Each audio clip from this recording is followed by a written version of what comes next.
Hey guys, welcome back to another video. And guys, ఈ వీడియోలో నేను the beginning up to the end chapter 158 to 163 వరకు explain చేయబోతున్నాను. So video చాలా interesting ఉంటుంది. సో అందుకే వీడియోని స్కిప్ చేయకుండా లాస్ట్ చూడండి. అండ్ గైస్, ఈ వీడియోకి యాజ్ యూజువల్గా 1k likes plus 150 comments target ఉంది.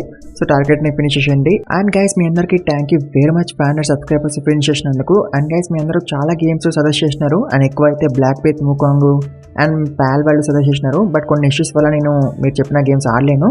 బట్ తర్వాత కంఫర్మ్గా ఆడదాం. అప్పుడులోపు నేను 3 గేమ్స్ పేర్లు చెప్తాను. ఈ 3 గేమ్స్లో ఏది ఆడాలో కమెంట్స్లో చెప్పండి, ఓకేనా? అండ్ ఆ 3 గేమ్స్ ఏంటంటే RDR 2. సో మీకు రాక్స్టార్ గేమ్స్ తెలుసు కదా, GTA గేమ్స్ని క్రియేట్ చేస్తారు. సో వాళ్ళే ఈ గేమ్ని కూడా క్రియేట్ చేసినారు. అండ్ దీంట్లో మనం ఒక కౌబాయ్ లాగా ఆడతాం. అండ్ మొత్తం ఓపెన్ వల్ల ఉంటుంది గేమ్ అంతా కూడా. అండ్ స్టోరీ కూడా చాలా బాగుంటుంది. సో ఇదొకటి. అండ్ నెక్స్ట్ వచ్చేసి గోస్ట్ ఆఫ్ సుషిమా. సో దీని స్టోరీ ఏంటంటే, జపాన్లో ఒక ఐలాండ్ ఉంటుంది అండ్ దాని పేరు సుషిమా ఐలాండ్. అండ్ ఆ ఐలాండ్ మీద మంగోల్స్ అటాక్ చేస్తారు అండ్ ఆక్యుపై చేస్తారు. అండ్ మనం ఒక సామర్ లాగా ఆడతాం. అండ్ దీంట్లో కూడా మొత్తం ఓపెన్ వల్ల ఉంటుంది. అండ్ దీని గ్రాఫిక్స్ కూడా చాలా బాగుంటాయి. సో ఇదొకటి. అండ్ నెక్స్ట్ వచ్చేసి spider man game. And spider man గురించి అయితే మీకు చెప్పాల్సిన అవసరం లేదు. సో ఈ 3 గేమ్స్లో ఏది ఆడాలో త్వరగా కమెంట్స్లో చెప్పండి, మర్చిపోకండి. మీరు ఎంత త్వరగా కమెంట్స్లో చెప్తే నేను అంత త్వరగా గేమ్ ఆడి నా ఫేస్ పెట్టి త్వరగా వీడియో అప్లోడ్ చేస్తాను. నేను కూడా అసలు ఆగలేకపోతున్నా, త్వరగా వీడియో అప్లోడ్ అనిపిస్తుంది నాకైతే త్వరగా. సో అందుకే త్వరగా కమెంట్స్లో చెప్పండి, మర్చిపోకండి. ఆల్సో మీలో ఎవరైనా ఇంకా గేమింగ్ ఛానల్కి సబ్స్క్రైబ్ చేసుకోకపోతే వెళ్ళి సబ్స్క్రైబ్ చేసుకోండి. 1k కూడా రీచ్ చేయించేసేయండి, మర్చిపోకండి. త్వరగా రీచ్ చేయించేసేయండి. అండ్ ఆల్సో మన యానిమే ఛానల్కి కూడా సబ్స్క్రైబ్ చేసుకోండి, మర్చిపోకండి. చేసుకోకపోతే ఒకవేళ చేసుకుంటే already thank you very much. And also ఈ వీడియోని మీ ఫ్రెండ్స్ కూడా షేర్ చేసుకోండి, వాళ్ళతో కూడా లైక్ కొట్టండి, వాళ్ళతో కూడా సబ్స్క్రైబ్ అయిపోయించండి, మర్చిపోకండి. అండ్ ఇన్స్టాగ్రామ్లో కూడా మన అకౌంట్ని ఫాలో అవ్వండి, లింక్ డిస్క్రిప్షన్ ఉంటుంది, కన్ఫర్మ్గా ఫాలో అవ్వండి, మర్చిపోకండి. అండ్ కమెంట్స్ పెట్టండి గైస్, మర్చిపోకండి. ఈ 3 గేమ్స్లో ఏది ఆడాలో కమెంట్స్లో పెట్టండి, కన్ఫర్మ్గా మర్చిపోకండి. త్వరగా ఆడి వీడియో పెట్టేసాను నేను. And let's begin the video guys. So guys, మీకు గుర్తుంటే లాస్ట్ వీడియో ఎండింగ్లో ఆథర్ ఒక బేర్తో ఫైట్ చేస్తూ ఉంటాడు. అతను చాలా ఇంజూర్డ్ అయిపోతాడు. దాంతో ఒక ఓల్డ్ లేడీ ఆథర్ని ట్రీట్ చేస్తుంది. అతని పేరు మైర్ అంట. అండ్ ఆథర్వి లెగ్స్ చాలా డ్యామేజ్ అయిపోతాయి. సో అందుకే ఆథర్ ఇప్పుడు లేగలేకపోతాడు. బట్ కొన్ని రోజులు రెస్ట్ తీసుకుంటే తన లెగ్స్ హీల్ అయిపోతాయంట. అండ్ గైస్, అఫ్కోర్స్ మైర్ కూడా ఒక అసురానే. తను ఎవరిని పడితే వాళ్ళని ట్రీట్ చేయదంటే ఇట్లా. బట్ ఆథర్ వాళ్ళని కాపాడే సేవియర్ కాబట్టి తను ఆథర్ని ట్రీట్ చేసింది. ఆ తర్వాత మైరు ఎక్కడికి వెళ్ళిపోద్ది. అండ్ ఆథర్ మెడిటేట్ చేసి తన లెగ్స్ని ఇంకా త్వరగా హీల్ చేసుకోవాలని అనుకుంటాడు. బట్ అప్పుడే ఆథర్ షాక్ అయిపోతాడు, ఎందుకంటే తను సిల్వర్ స్టేజ్కి రీచ్ అయిపోయింది కాబట్టి. అండ్ అప్పుడే తన బీస్ట్ ఫామ్ కూడా యాక్టివేట్ అయిపోద్ది ఆటోమేటిక్గా. అండ్ అప్పుడే ఆథర్కి కొన్ని పార్టికల్స్ కనిపిస్తాయి. సో యాక్చువల్గా అయితే ఆథర్కి ముందు కూడా ఈ పార్టికల్స్ కనిపించేవి. బట్ అప్పుడు తనకి పర్పుల్ పార్టికల్స్ కనిపించేది కాదు, ఓన్లీ ఇప్పుడు మాత్రమే తనకి కొత్తగా పర్పుల్ పార్టికల్స్ కనిపిస్తున్నాయి. అండ్ అప్పుడు ఇక్కడికి మైరు వచ్చేస్తుంది. అండ్ తను ఆథర్ని చూసి అంటది, నువ్వు రెల్మ్ హార్ట్ని ఇన్హెరిట్ చేసుకున్నావని. దాంతో ఆథర్కి అర్థం కాదు. తను అడుగుతాడు రెల్మ్ హార్ట్ అంటే ఏంటని. దాంతో మెయిర్ అంటది, నువ్వు సిల్వియా పవర్స్ని యూజ్ చేస్తున్నప్పుడు నీకు పర్పుల్ పార్టికల్స్ కనిపిస్తున్నాయి కదా, అండ్ నీ బాడీ మీద సింబల్స్ వస్తున్నాయి కదా, అండ్ అవి గ్లో అవుతున్నాయి కదా, దానినే realm heart or realm heart physique అని పిలుస్తారు. అండ్ ఈ ఎబిలిటీని ఓన్లీ ఇంద్రత్ క్లాన్ వాళ్ళు మాత్రమే యూజ్ చేయగలరు. అండ్ వాళ్ళ బ్లడ్ లైన్ వాళ్ళు మాత్రమే ఈ ఎబిలిటీని పొజెస్ చేయగలరని అంటది. అండ్ తర్వాత మేరు ఆథర్ని అడుగుతుంది, నీకు ఫిజికల్ వరల్డ్ని మేకప్ చేసిన 5 కలర్స్ కనిపిస్తున్నాయి కదా అని. దానికి ఆథర్ ఎస్ అంటాడు. దాంతో మెయిర్ అంటది, ఈ ఎబిలిటీ యూజర్కి ఏమి స్ట్రెంగ్త్ అట్లాంటిది ఏమీ ఇయ్యదు. ఈ ఎబిలిటీ యూజర్కి నాలెడ్జ్ అండ్ ఇన్సైట్ మాత్రమే ఇస్తుంది. And knowledge is the true power కదా అని మెయిర్ అంటది. దాంతో ఆథర్ మెయిర్ని అడుగుతాడు, నేను లాస్ట్ టైము నా బీస్ట్ విల్ని యాక్టివేట్ చేసినప్పుడు నాకు పర్పుల్ పార్టికల్స్ కనిపించలేదు. అప్పుడు నాకు ఓన్లీ 4 కలర్స్ మాత్రమే కనిపించినాయి. ఓన్లీ ఇప్పుడు మాత్రమే నాకు పర్పుల్ పార్టికల్స్ కనిపిస్తున్నాయి, ఎందుకట్లా అని ఆథర్ అడుగుతాడు. దాంతో మేరు ఆథర్ని తన గార్డెన్లో తిప్పుతుంది అండ్ మానా గురించి మంచిగా ఎక్స్ప్లెయిన్ చేస్తుంది. అండ్ తర్వాత తను ఆథర్కి ఆ పర్పుల్ పార్టికల్స్ గురించి చెప్తుంది.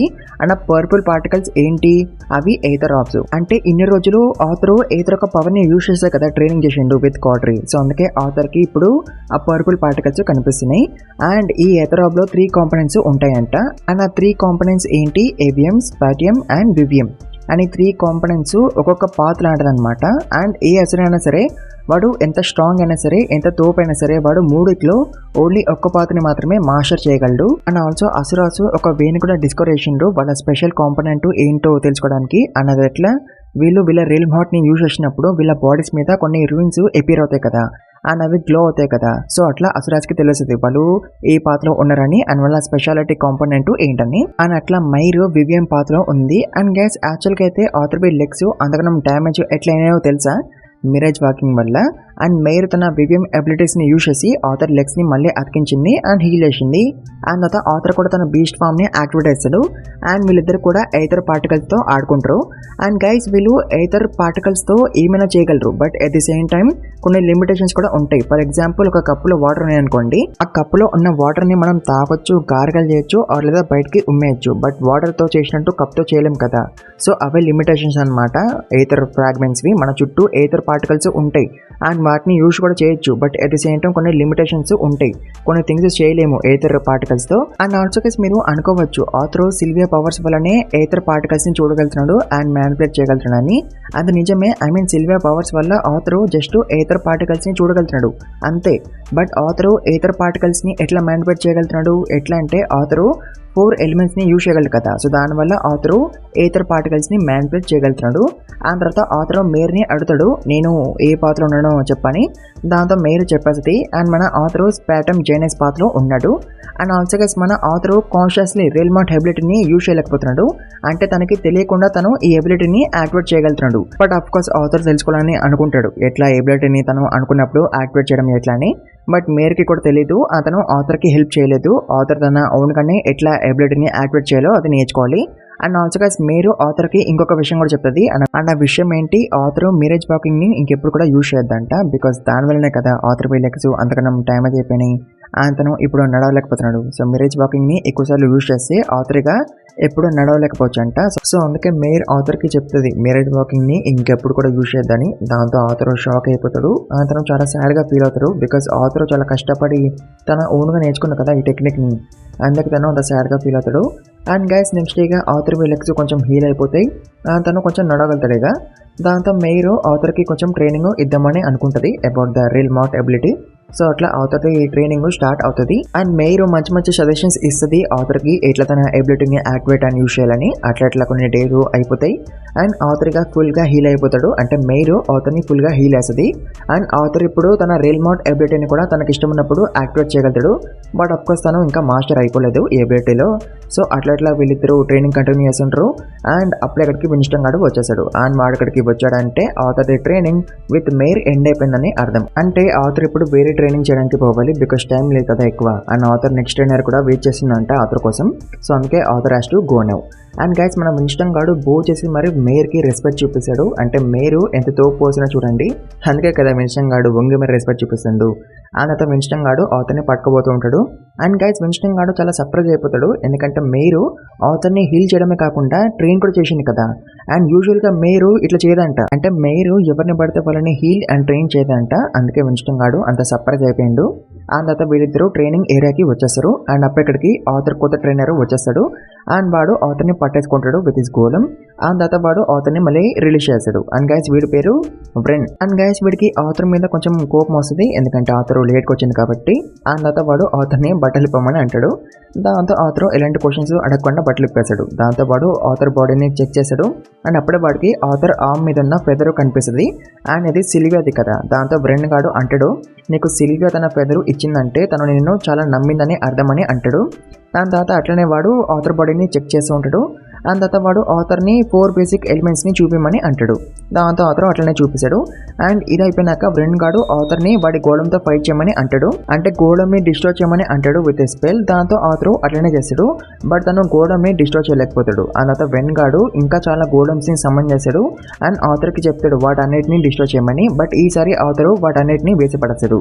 అండ్ తర్వాత బ్రెన్ గాడు ఆథర్ని అడుగుతాడు నీ స్పోర్ని చూపించమని. దాంతో ఆథర్ చూపిస్తాడు. అండ్ ఈ స్పోర్ని చూసి బ్రెన్ గాడు షాక్ అయిపోతాడు. అండ్ మళ్ళీ గట్టిగా నవ్వుతాడు. అండ్ గైస్ వీడు స్వోర్డ్ని బయటకు కూడా తీయగలుగుతాడు. దాంతో ఆథర్ షాక్ అయిపోతాడు. ఎందుకంటే ఈ స్వోర్డ్ని ఇప్పటి వరకు ఎవరు కూడా బయటకి తీయలేకపోయినారు కదా, ఒక ఆథర్ తప్ప. బట్ ఇప్పుడు బ్రెన్ గారు తీసిండు, అందుకే ఆథర్ అంత షాక్ అయిపోయిండు. అండ్ ఆథర్ బ్రెన్ గానే అడుగుతాడు నువ్వు ఒక అసురా కాబట్టి ఈ స్వోర్డ్ని నువ్వు బయటకి తీయగలిగినావు కదా అని అంటాడు. దాంతో బ్రెన్ గాడు అంటాడు నో, ఈ స్వోర్డ్ని నేనే క్రియేట్ చేసిన కాబట్టి అందుకే నేను ఈ స్వోర్డ్ని బయటకి తీయగలిగినాను అని అంటాడు. దాంతో అఫ్ కోర్స్ ఆథర్ చాలా షాక్ అయిపోతాడు. అండ్ వాడిని అడుగుతాడు, నువ్వు ఈ స్వోర్డ్ ని క్రియేట్ చేస్తే ఈ స్వోర్డ్ దెక్కతన్లో ఏం చేస్తుందని అంటాడు. దాంతో బ్రెన్ గాడు అంటాడు, ఈ స్వోర్డ్ నా ఎక్స్పెరిమెంట్స్ లో ఒకటి అండ్ ఇది ఒక ఫెయిల్యూర్ లాంటిది నాకు, సో అందుకే నేను బీచ్ క్లెడ్ ఫారెస్ట్ లో పడేసినాను దీన్ని దెక్కతానికి వచ్చినప్పుడు అని బ్రెన్ గాడు అంటాడు. దాంతో ఆథర్ వాడితో అంటాడు, ఇది చాలా తోప్ స్వోర్డ్, అట్లాంటిది నీకు ఇది ఒక ఫెయిల్యూర్ లాగా కనిపిస్తుందా అని అంటాడు. బట్ ఈ స్వోర్డ్ బ్రెన్ గాడికి ఫెయిల్యూర్ అంట. అండ్ ఆల్సో విన్స్టన్ గాడు ఆథర్ ని ఇక్కడికి 2 రీజన్స్ కోసం తెచ్చిందంట. ఒకటేమో ఆథర్ కి ట్రైనింగ్ చేయడానికి అండ్ ఇంకొక రీజన్ ఏంటంటే ఆథర్ కి ఒక స్వోర్డ్ తయారు చేయడానికి. అండ్ అఫ్కోర్స్ బ్రెన్ గాడు ఆథర్ కోసం ఒక స్వోర్డ్ ని తయారు చేశాడంట. అండ్ అప్పటి వరకు డాన్ బలెట్ ని బ్రెన్ గాడు వాడి దగ్గరే ఉంచుకుంటాడంట. అండ్ అప్పటి వరకు ట్రైనింగ్ కోసం బ్రెన్ గాడు ఆథర్ కి ఒక టెంపరీ స్వోర్డ్ ని క్రియేట్ చేసి ఇస్తాడు. అండ్ అఫ్కోర్స్ ఈ స్వోర్డ్ కూడా ఆథర్ కి కరెక్ట్ గానే సూట్ అవుతుంది.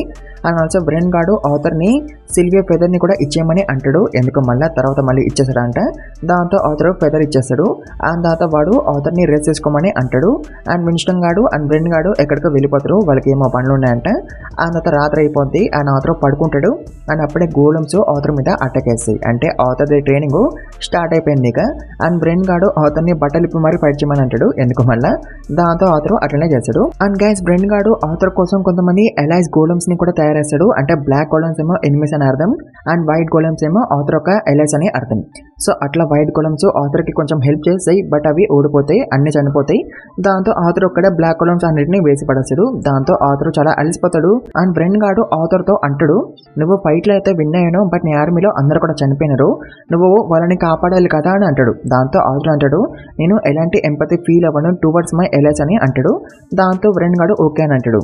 అండ్ తర్వాత ఆథర్ మళ్ళీ పడుకుని పోతాడు. అండ్ మార్నింగ్ అయిపోద్ది. అండ్ మార్నింగ్ ఆథర్ లేచి చూస్తే తనకి ఏలియన్ చంపిన వాడు కనిపిస్తాడు. అండ్ వీడి పేరు బసిలిక్.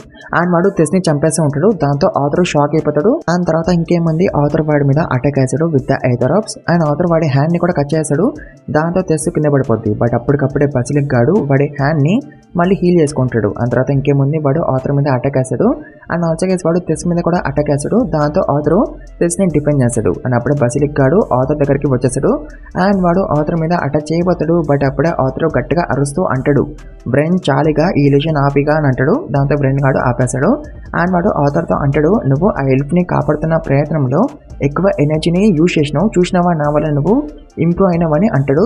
దాంతో ఆథర్ అంటాడు, నువ్వు ఎదురుకి వెళ్ళి దేనైనా క్రియేట్ చేయగలవా అని. దాంతో బ్రెన్ గాడు అంటాడు, అఫ్ కోర్స్ నేను దేనైనా క్రియేట్ చేయగలను, బట్ నేను వాటర్ ప్రాపర్టీస్ ని మిమిక్ చేయలేను, అయినా నువ్వు ఎట్లా కనిపెట్టినావు అదంతా ఫేక్ అని బ్రెన్ గాడు ఆథర్ ని అడుగుతాడు. దాంతో ఆథర్ అంటాడు, నేను కొంచెం కామ్ డౌన్ అయినాక నాకు కొన్ని ఎల్లో పార్టికల్స్ కనిపించినాయి అరౌండ్ బసిలిక్ అండ్ తెస్, అండ్ అవి ఎర్త్ పార్టికల్స్, అందుకే నాకు అర్థమైంది ఇదంతా తెచ్చింది నువ్వే అని ఆథర్ అంటాడు. అండ్ తర్వాత ఇంకేం చేద్దామని ఆథర్ అడుగుతాడు. దాంతో బ్రెన్ గాడు ఆథర్ హ్యాండ్ ని పట్టేసుకుంటాడు. అని అంటాడు, ఈ మినరల్ ని యాక్సిలరైట్ అని పిలుస్తారు, అండ్ దీంతో నేను వెపన్స్ ని గ్రో చేస్తాను, క్రియేట్ చేయను అని చెప్పి బ్రెన్ గాడు ఆ మినరల్ ని ఆథర్ హ్యాండ్ లోకి గుచ్చేస్తూ ఉంటాడు. అండ్ ఆల్సో వాడు అంటాడు, నేను ఇట్లా యూజువల్ గా ఇంత త్వరగా చేయను, బట్ ఆథర్ నీకు ఎక్కువ టైం లేదు కాబట్టి అందుకే నేను ఇంత త్వరగా చేస్తున్నాను అని అంటాడు. అండ్ వాడు ఒకేసారి ఆథర్ హ్యాండ్ లోకి గుచ్చేస్తాడు ఆ మినరల్ ని. అండ్ వాడు అంటాడు, నీ బాడీలో ఎవ్రీ మూమెంట్, యాక్షన్, థాట్స్ ఇవన్నీ కూడా ఒక క్రూషియల్ రోల్ ప్లే చేస్తే నీ వెపన్ ఎట్లా ఉంటుందని అండ్ ఎట్లా మేనిఫెస్ట్ అవ్వాలని, అండ్ ఈవెన్ నాకు కూడా తెలియదు నీ వెపన్ ఎట్లా అవుతుందో, అంటే ఎట్లా మేనిఫెస్ట్ అవుతుందో బ్రెన్ గడికి కూడా తెలియదంట. దాంతో ఆథర్ అంటాడు, నీకు అవుతుందో అవదో తెలియనప్పుడు ఎందుకు ఇట్లా చేసినావు నువ్వు, దీని బదులు నాకు నువ్వు ఒక స్వోర్డ్ ని క్రియేట్ చేసి ఇవ్వచ్చు కదా దీని బదులు అని ఆథర్ అడుగుతాడు. దాంతో బ్రెన్ గాడు అంటాడు, నీకు ఒక స్వోర్డ్ సరిపోదు వృత్లా క్లాన్ ని అండ్ వాళ్ళ పాయింట్స్ ని డిఫీట్ చేయడానికి, అండ్ నీకు ఎక్కువ టైం కూడా లేదని బ్రెన్ గాడు అంటాడు. దాంతో ఆథర్ షాక్ అయిపోతాడు. అని అంటాడు, అదేంటి వార్ ఆడడానికి ఇంకా 2 years ఉంది కదా, విన్స్టన్ గాడు నాకు అటనే చెప్పిండని అంటాడు. దాంతో బ్రెన్ గాడు అంటాడు, విన్స్టన్ గాడికి ఇప్పుడే ఒక న్యూస్ వచ్చింది ఫ్రమ్ ఆల్డర్, అండ్ యాక్చువల్గా అయితే ఈ విషయం నేను నీకు చెప్పకూడదు, బట్ అయినా నేను నీకు చెప్తున్నాను సో దట్ నువ్వు లాజికల్ డెసిషన్ తీసుకోవాలని. అండ్ మినరల్ చాలా అన్ప్రెడిక్టబుల్, దానివల్ల నీ వెపన్ మేనిఫెస్ట్ అవ్వడానికి 1 year లేదా 5 years అయిపోవచ్చు అని మెయిన్ విషయం చెప్పకుండా వాడు ఏవేవో విషయాలు చెప్తుంటాడు. దాంతో ఆథర్ అంటాడు, మెయిన్ టాపిక్ కి రా చాలే కానీ. దాంతో బ్రెన్ గాడు అంటాడు, వార్ స్టార్ట్ అయిపోయిందని, బట్ ఇంకా మొత్తం ఎల్గ్రియా ఆర్మీ రాలేదు, కొంత ఆర్మీ మాత్రమే వచ్చింది, అందుకే వార్ స్టార్ట్ అయిపోయిందని బ్రెన్ గాడు అంటాడు. దాంతో ఆథర్ షాక్ అయిపోతాడు. దాంతో ఆథర్ మళ్ళీ డెక్కతన్కి వెళ్ళాలని అనుకుంటాడు to join in the war, but of course దానికి బ్రెన్ గాడు ఒప్పుకోడు, బికాస్ ఆథర్ ఇంకా రెడీ అవ్వలేదు కదా, అతను ఇంకా స్ట్రాంగ్ అవ్వలేదు కదా to fight with the sides. So అందుకే బ్రెన్ గాడు ఆథర్తో అంటాడు, నాకు 1 year టైం ఇవ్వు, నేను నీకు హెల్ప్ చేస్తా అండ్ నేను రెడీ చేస్తా అండ్ స్ట్రాంగ్ చేస్తా ఫర్ ద వార్ అని బ్రెన్ గాడు అంటాడు. దాంతో ఆథర్గా ఏం చేయలేక ఒప్పేసుకుంటాడు, బికాస్ తన దగ్గర వేరే ఆప్షన్ లేదు కదా ఒప్పుకోవడం తప్ప. సో గైస్ ఈ వీడియోని ఇక్కడ ఇంకా ముగించేద్దాం. మీరు త్వరగా దీని టార్గెట్ ఫినిష్ చేయండి, అప్పుడు నెక్స్ట్ వీడియో కూడా త్వరగా పెట్టేస్తాను. అండ్ ఆల్సో గైస్ కమెంట్స్ మర్చిపోకండి, కమెంట్స్ అయితే కన్ఫర్మ్గా పెట్టండి ఆ 3 గేమ్స్లో ఏది ఆడాలని. అప్పుడు నేను త్వరగా పెట్టేసి నేను త్వరగా గేమ్ ఆడి పెడతాను వీడియో గేమింగ్ ఛానల్లో. అండ్ సబ్స్క్రైబ్ చేసుకోకపోతే వెళ్ళి సబ్స్క్రైబ్ చేసుకోండి మర్చిపోకండి గేమింగ్ ఛానల్కి. అండ్ ఆల్సో యానిమే ఛానల్కి కూడా మర్చిపోకండి సబ్స్క్రైబ్ చేసుకోండి. అండ్ ఆల్సో ఈ వీడియోని మీకు అంతా కూడా షేర్ చేసుకోండి, వాళ్ళతో కూడా లైక్ కొట్టిపోయండి, వాళ్ళతో కూడా సబ్స్క్రైబ్ అయిపోయించండి మర్చిపోకండి. అండ్ ఆల్సో ఇన్స్టాగ్రామ్లో కూడా మన అకౌంట్ని ఫాలో అండి, లింక్ డిస్క్రిప్షన్ ఉంటుంది. అండ్ ఆల్సో గేమింగ్ ఛానల్ని కూడా లింక్ డిస్క్రిప్షన్ ఉంటుంది. సో మీలో ఇంకెవరైనా సబ్స్క్రైబ్ చేసుకోకపోతే వెళ్ళి సబ్స్క్రైబ్ చేసుకోండి గేమింగ్ ఛానల్కి మర్చిపోకండి. And thank you very much for watching this video guys.